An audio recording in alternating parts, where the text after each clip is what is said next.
The story begins in the summer of 1889, in a quiet corner of Stillwater County, West Virginia, a mining town surrounded by thick pine woods and a silence that felt older than the people who lived there. Locals said Stillwater was cursed with time, nothing grew fast, nothing decayed quickly, and some families simply didn't die. At the heart of that legend stood the Warren family. A line of farmers who had lived on the same patch of land for nearly a century. Their property sat on a rise above the Stillwater River, where fog clung to the soil long after dawn. The house was made of dark timber, its windows narrow and its walls lined with portraits that never seemed to fade. The family that never aged according to the town's records. The Warrens first appeared in 1791. A man named Isaac Warren, his wife Martha, and their 2 children settled in the valley after. By autumn of 1889, Stillwater was changing. The mine had gone silent after a collapse. Families were leaving, but the Warren house stayed lit, its smoke curling steady from the chimney even on nights when the rest of town froze in darkness. The locals whispered that the Warrens had food when others starved, warmth when the wind howled through everyone else's roofs,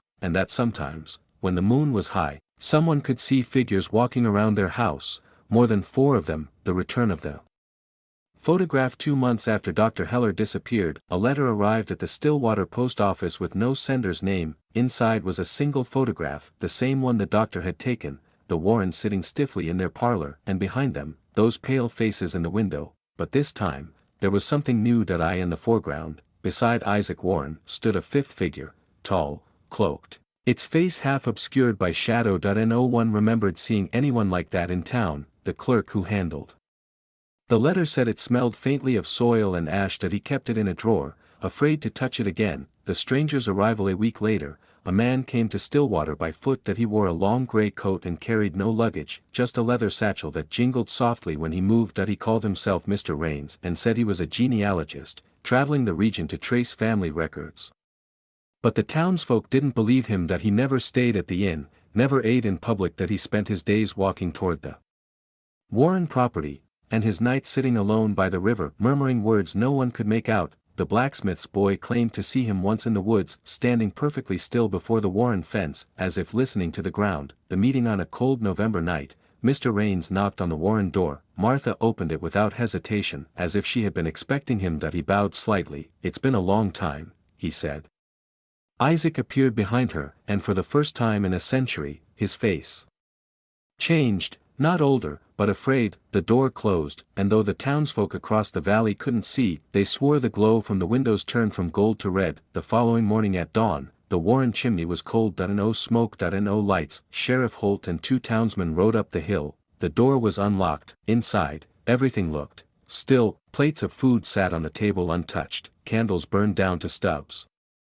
But there were only 3 chairs, and one of them was overturned, its wood splintered as if from a struggle. Upstairs, the sheriff found portraits torn from the walls. The eyes of the painted Warrens had been scratched out, and in the center of the parlor lay a leather satchel. Mr. Rains' satchel. It was filled with teeth, human teeth, hundreds of them, each one marked with a date and a name written in careful ink. The latest entry read simply, Abigail Warren, taken back. The night watcher. That evening, the townsfolk gathered on the ridge. The Warren house was dark for the first time anyone could remember. But as the fog rolled in, someone swore they saw a lantern moving inside, slowly, room to room. The next morning, the house was quiet again, yet on the table where the sheriff had found the satchel, new photograph now rested, wet, freshly developed, showing the same scene from the night before. With a single new detail. In the window stood Mr. Rains, smiling. The curse speaks. A month later, a letter arrived in the sheriff's office. It contained no signature, only a note written in delicate handwriting. "We are not blessed, Sheriff. We are bound, and he has come to collect what we owe." It was signed Martha Warren, though by every account, no one had seen her alive since the night of the visitor. Winter came early that year. By December of 1889, Stillwater was buried beneath ice, but up on the hill, the Warren home still stood untouched. No snow gathered on its roof. No frost crept across its windows. It was as if the cold refused to enter. Sheriff Holt, uneasy since the night he found that satchel of teeth, decided to return. He brought Reverend Clark and the blacksmith with him. When they reached the porch, they found the door slightly open, and the sound of humming coming from within. The mirror room inside, the furniture had been rearranged. Every mirror in the house, from the washroom, the bedrooms, even the cracked one above the fireplace, had been gathered into the parlor. They stood in a circle, each reflecting the others endlessly, an infinite tunnel of silvered glass that in the center of it stood Mr. Raines, his back to them, hands resting lightly on the frame of one mirror. The Reverend called out, "Sir, you're trespassing in a home that belongs to the dead."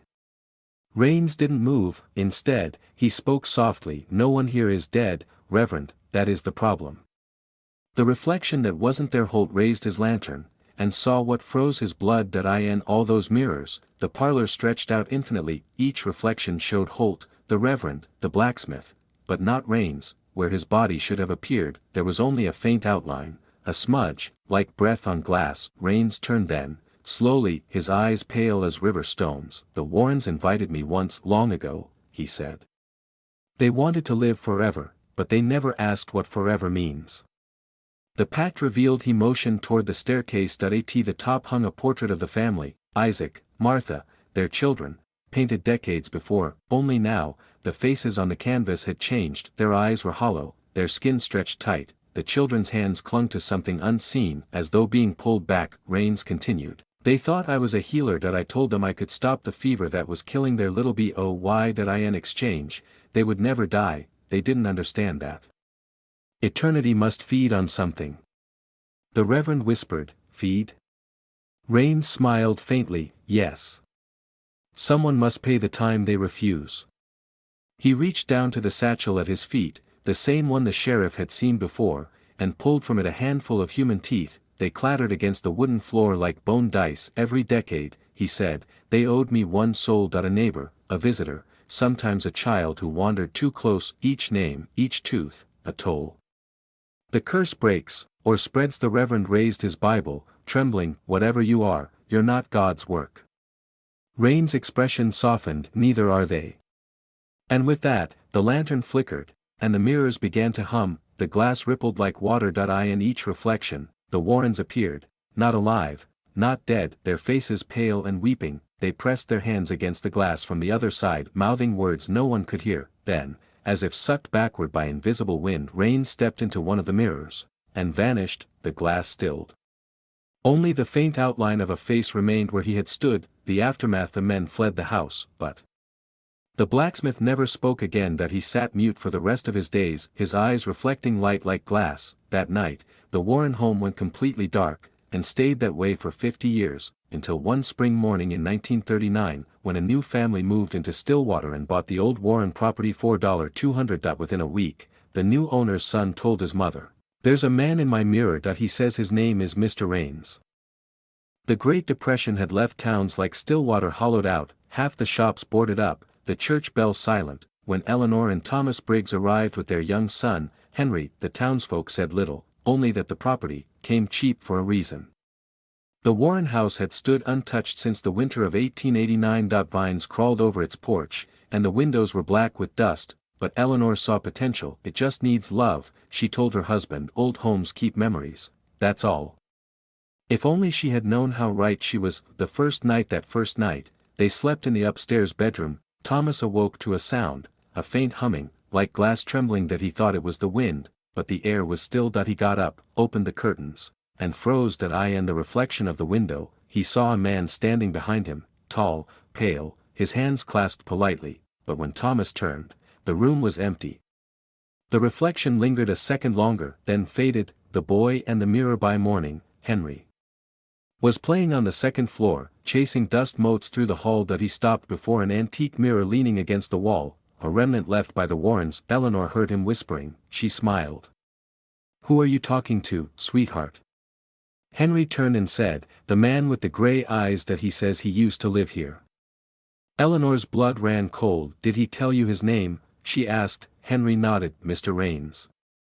The room that changes. By the second week, strange things began to happen. The mirrors in the house never gathered dust. And no matter how long Eleanor left them, their surfaces gleamed as if freshly polished, and sometimes, just sometimes, the furniture appeared slightly moved when they woke. Chairs facing mirrors, doors open toward reflections. Thomas tried to explain it. "Settling wood," he said, "old floors shift." But at night, Eleanor would hear faint footsteps pacing upstairs, and once a quiet voice whisper her name through the keyhole. The hidden room. One afternoon, while cleaning the attic, Thomas found a small trapdoor beneath the floorboards. inside was a sealed box, its lid carved with a strange symbol, a circle of 7 teeth. When he pried it open, he found a stack of old letters bound in black ribbon. The top one was signed, I, Warren, to my benefactor. It read, the debt grows harder to pay, Rains says the town is thinning that he warned me, if we cannot offer him another soul, he will come for us instead. Thomas dropped the letter, his hands shaking that he looked toward the far mirror, and for just a second he swore he saw his own reflection smile back though he hadn't moved. The night everything changed that evening, Eleanor insisted they leave, they packed hastily, carrying Henry down the stairs. As Thomas reached for the door, it slammed shut, hard. Every mirror in the house began to tremble. From the hallway came a sound, like glass cracking from deep within the walls, the reflection in the large parlor.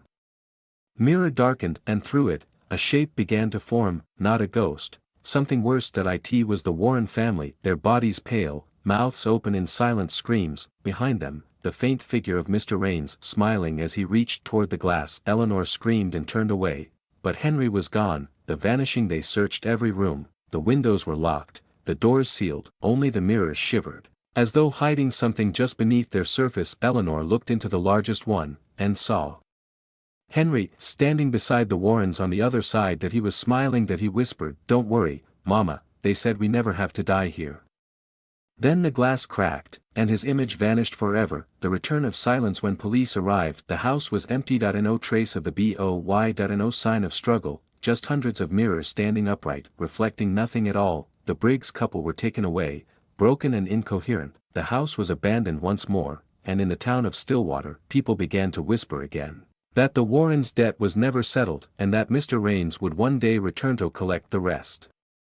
Stillwater had changed, asphalt roads, neon signs, television antennas rising above the roofs, but the hill where the Warren house stood remained untouched, swallowed by overgrowth and silence. That summer, Deputy Jack Holt, grandson of the first Sheriff Holt, came across an old journal while clearing out his grandfather's belongings. Inside, yellowed pages filled with feverish handwriting told of mirrors, a man named Rains, and a debt paid in souls. Jack laughed at first, the ramblings of an old man haunted by superstition, but curiosity is a dangerous spark, and Holt blood was known for chasing what should have been left alone. The files that don't exist. Jack pulled the police archives on the Briggs disappearance of 1939. But the records were gone. The index listed the case, but every page had been torn out. He checked hospital logs, property transfers, church ledgers. The name, Warren, appeared dozens of times, but always struck through in red ink. It was as if someone had tried to erase an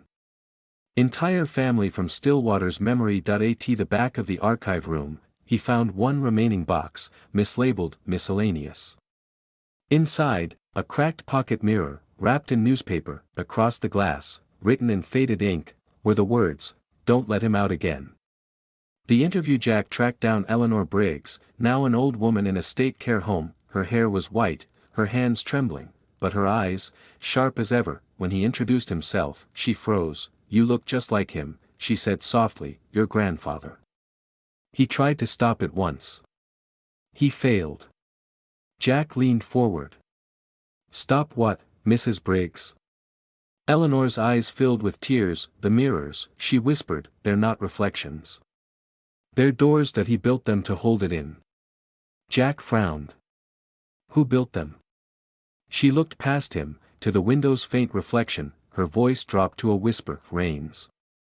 Back to the hill. The next night, Jack drove out to the old Warren property. The road wound upward through a forest that seemed to lean closer the higher he climbed. When his headlights finally swept across the house, he saw the windows glinting faintly, though there were no lights inside. That he entered through the back door. Dust blanketed every surface, but the air was too still, as though the house was waiting. Jack's flashlight caught on a long mirror hanging crooked in the hallway. It shimmered faintly, like liquid. He stepped closer, and for just an instant, he thought he saw a figure standing behind him. He spun around, nothing. When he turned back, his reflection was gone. The basement door. As he searched, the beam of his flashlight struck a section of the floor where the wood looked newer. He pried it open, a trapdoor leading down to a stone basement.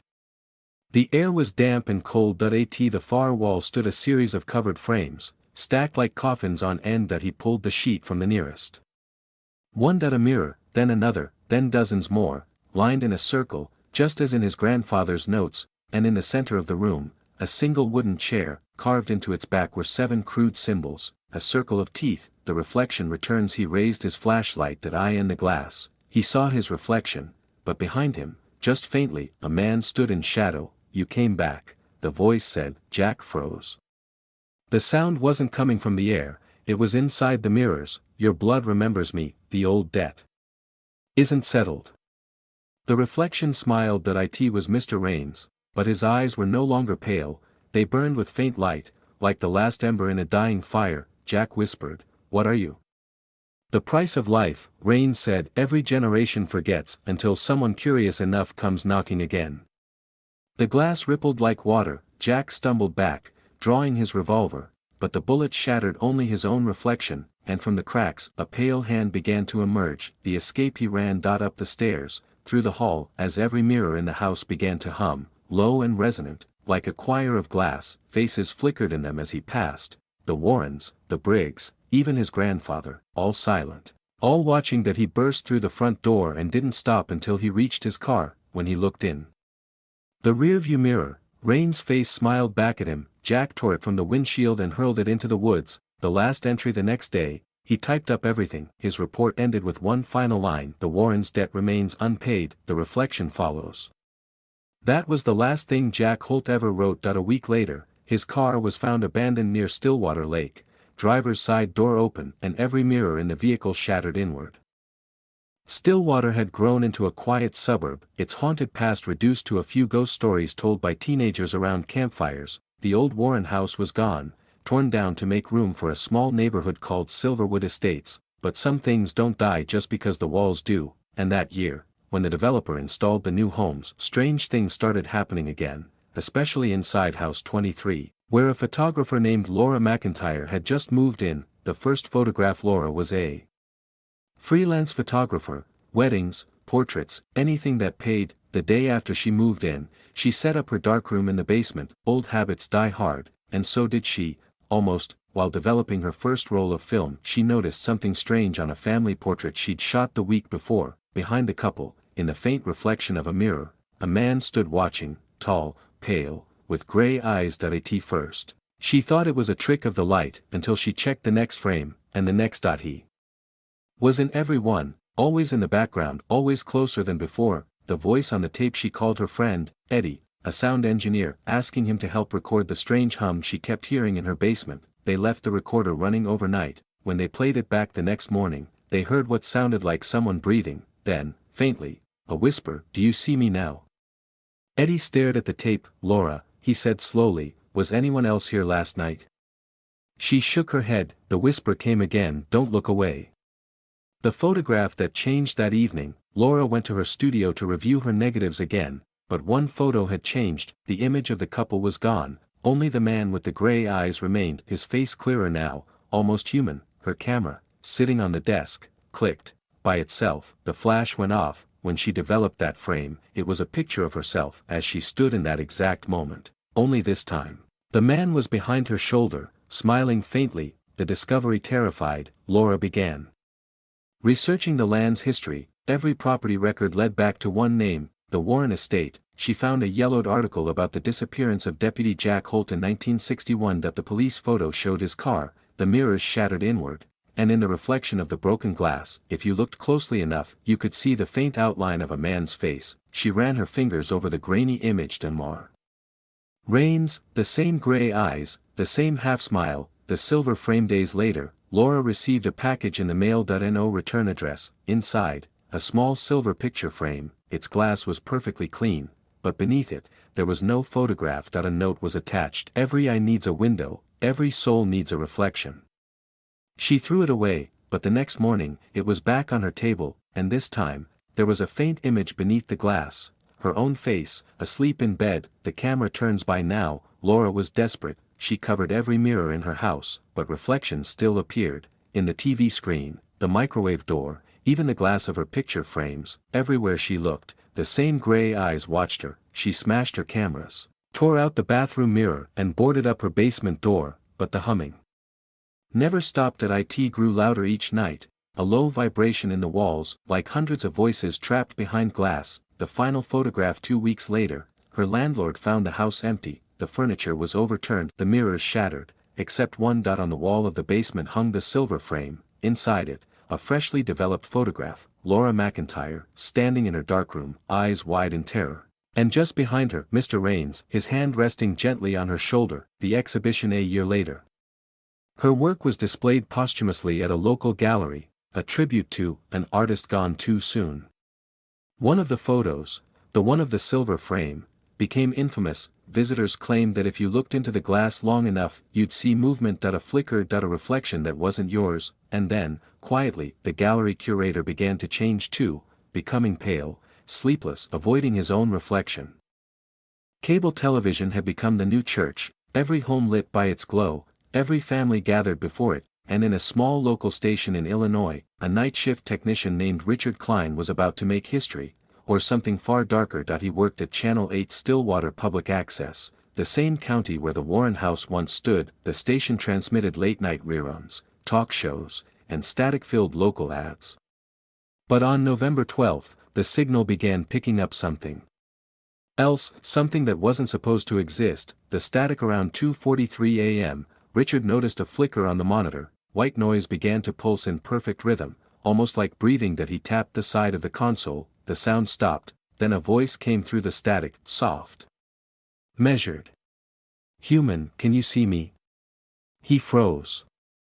Every screen in the control room lit up at once, showing only a man standing in a dark room, hands folded, staring into the lens. His eyes were the color of fog. Richard leaned closer. "Who the hell is this? What feed are you on?" The man tilted his head slightly. "The one you built."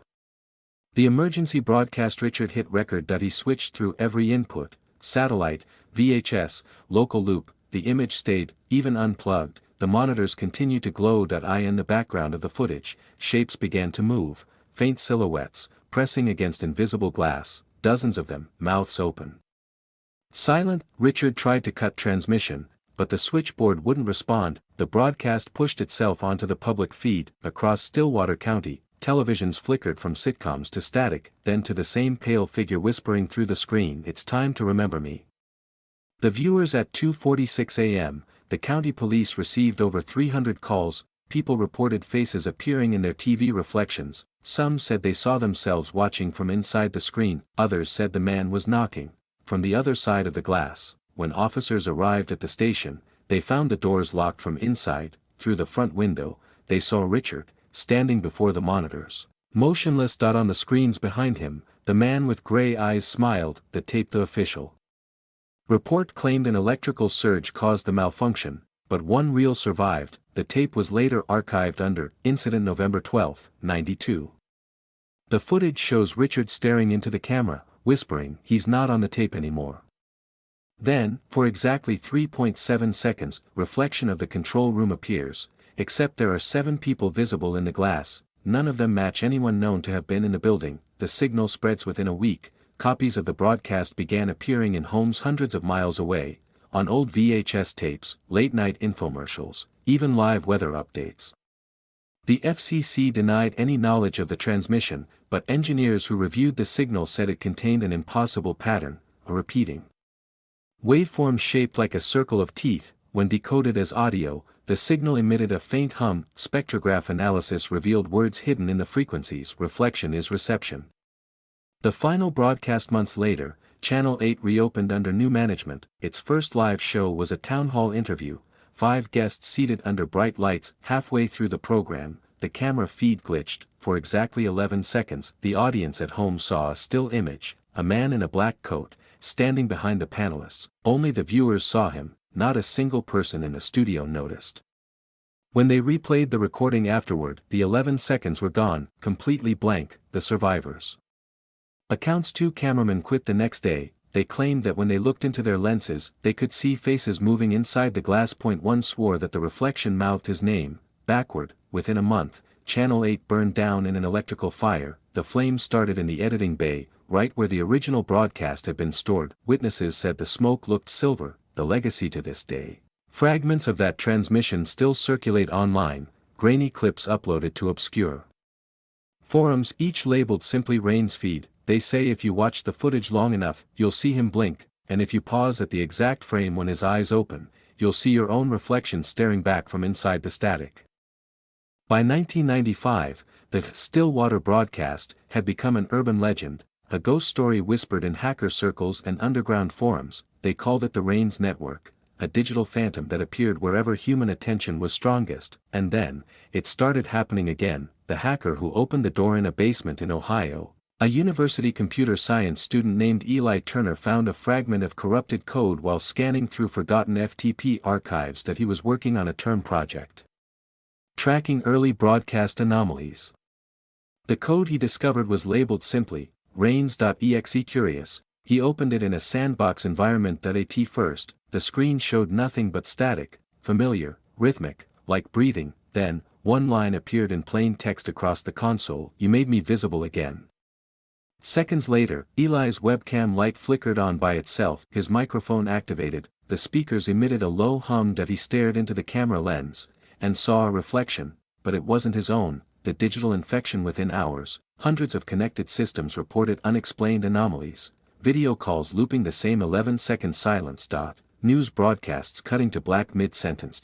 Home computers displaying flickers of a man standing just out of focus. The code spread like a living virus, not through software, but through visual recognition. That if you saw the signal, even for a second, your devices would begin to reproduce it. The curse had evolved. That IT was no longer bound by the mirror or the television. That IT had become pure signal, self-propagating, intelligent, and hungry. The world sees him. December 8, 1995. CNN, BBC, and over 50 local news stations simultaneously reported a signal intrusion lasting exactly 7 minutes and 33 seconds. The footage was grainy but unmistakable. A man in black, his hands folded, eyes unfocused, standing in a white void. Reporters who saw the live feed said they heard whispering through their earpieces, but when they replayed the tape, no audio existed. Some of them later claimed that when they closed their eyes, they could still see him behind their eyelids. "He's not inside the broadcast," one technician said. "The broadcast is inside him."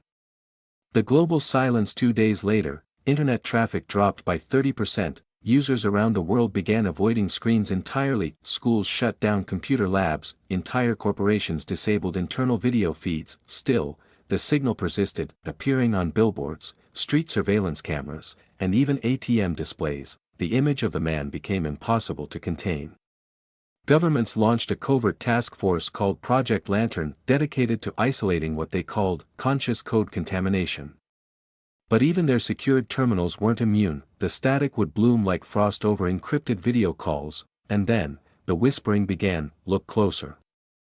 The lost transmission. One of Project Lantern's lead analysts, Dr. Michelle Graves, recorded the final known decryption attempt of the Rains network. She succeeded in breaking a small portion of the code. When converted to text, it read, "They made me in glass that I became reflection, now I am connection." Moments later, her terminal camera activated. Her final words, caught on microphone: "He's not reaching through the screen, he's pulling us in." The feed cut off. Her office door remained locked for 3 days before security broke it open. Inside, there was only her chair, turned toward the computer monitor, and a faint static humming from the dark. The age of the mirror signal. By 1999, sightings had become legend again, whispers in late-night forums, untraceable videos uploaded and deleted in seconds, yet everyone who saw them described the same figure. Pale skin, gray eyes, motionless lips mouthing a phrase that couldn't be heard, but always understood. "You remember me now." He had outgrown the curse. That he was now the medium itself. Every reflection, every broadcast, every screen, a possible doorway, and no one could tell which side they were standing on anymore. They called themselves the Mirror Archive, a scattered network of filmmakers, journalists, and ex-government agents who'd lived through the events of Project Lantern. By 2001, the world had largely moved on. The Rains network was dismissed as a conspiracy, an overblown series of coincidences from the early internet days. But deep inside abandoned television stations and university basements, the witnesses still gathered. Their goal wasn't to stop the signal anymore. It was to understand it, because some of them believed it wasn't trying to harm anyone. It was trying to communicate. The found footage. The first recovered tape came from a storage locker auction in Omaha, Nebraska. It was labeled, "Rains footage, property of Dr. M. Graves." Inside were 27 VHS tapes, all unmarked. The footage was inconsistent. Weather reports from the 1980s suddenly cutting to interviews with missing persons, static bursts revealing faces for only a frame or two. And always, faintly in the background, man humming a hymn no one could identify. One of the archivists, a woman named Nora Beck, spent weeks digitizing the footage, but as she processed the final tape, her computer began generating additional files on its own, each file named after her, each file containing distorted images of her workspace. She unplugged her system, locked the tapes away, and told the team she was done. 2 days later, she was found in her apartment, her walls covered in hundreds of hand-drawn screens, each one showing the same man.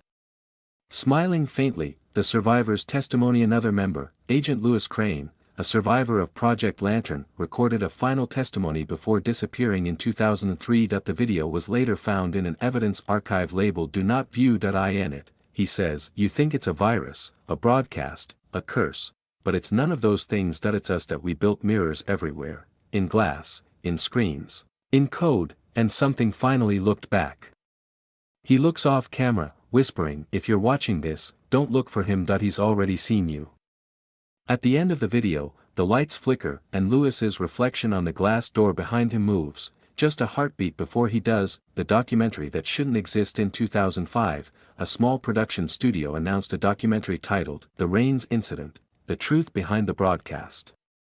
The film never aired. Within 48 hours of its scheduled premiere, every copy, physical and digital, was erased from the servers. No one admitted to doing it, but a short clip leaked on an underground forum. It showed grainy interviews with supposed witnesses. Their eyes were blacked out, but one phrase appeared across the bottom of the screen, not added by editors: "We are all reflections waiting to happen." Those who downloaded the clip reported strange behavior from their devices afterward, screens flickering, audio distortions, and their webcams turning on without input. The clip vanished days later, along with the forum itself. The Mirror Room. In 2008, the Mirror Archive's remaining members gathered one final time. They met in a decommissioned satellite relay station in Montana. Their plan was simple: to seal every remaining artifact, drive, and tape into a lead-line chamber and destroy it all. They called it the Mirror Room.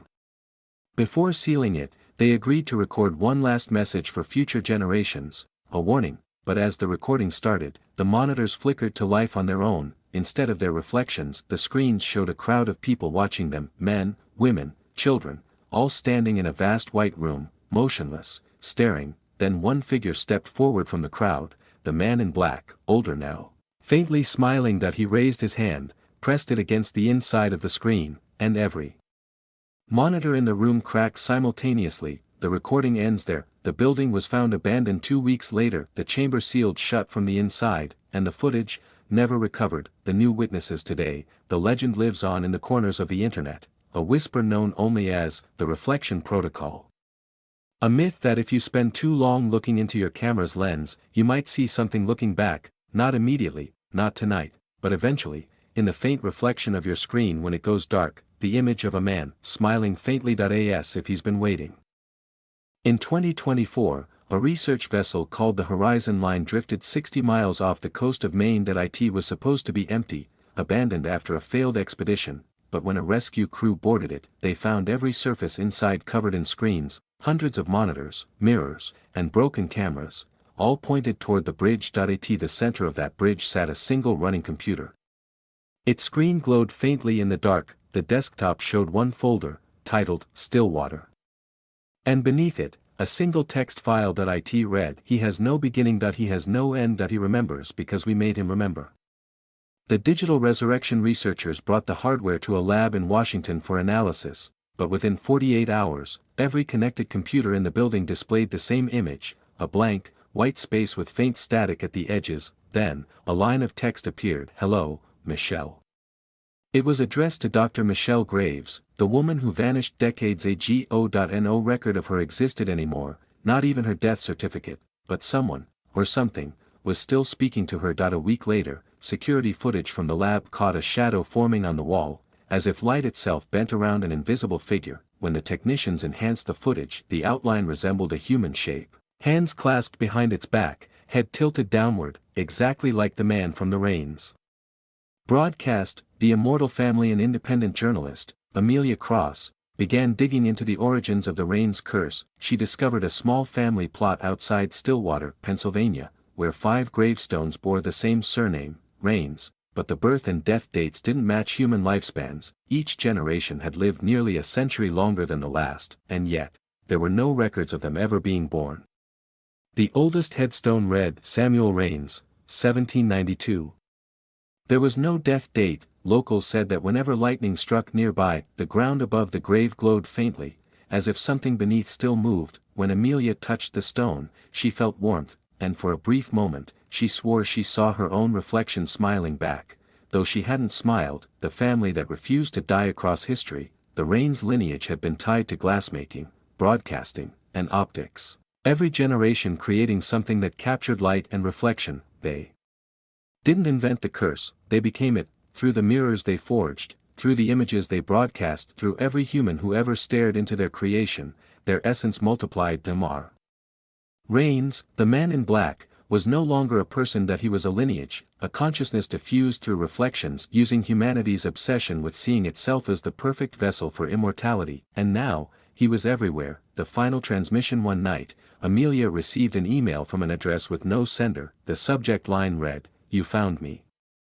The attachment was a 13-second video, grainy, monochrome, filmed in what looked like her own apartment. That IT showed her asleep. Then the camera panned slightly, and behind her, reflected in the dark window, stood a man. When she paused the frame, the reflection looked directly into the lens. His eyes were hollow, but aware. At the bottom of the screen, text flickered faintly, "You made us immortal, now you will never die." She closed the laptop, but when the screen went black, his face was still there. In the reflection, the last reflection. The Mirror Archive's final surviving member uploaded a message to the deep web in 2025. It wasn't a warning. It was a confession. "We thought the curse wanted bodies. That we were wrong. It wanted memory. Every time you remember his story, every time you imagine his face, you're keeping him alive." The video ends with a single sentence displayed in white text over static. "If you're seeing this, you're part of the family now." The silence returns after that upload. No new sightings were reported. No signals. No strange broadcasts, nothing, until a small YouTube channel called Chronicles of the Past uploaded a video titled, "The Family That Refused to Die, America's Immortal Curse." And in the reflection of the host's eye, just for a frame, a faint silhouette stood watching, still, smiling.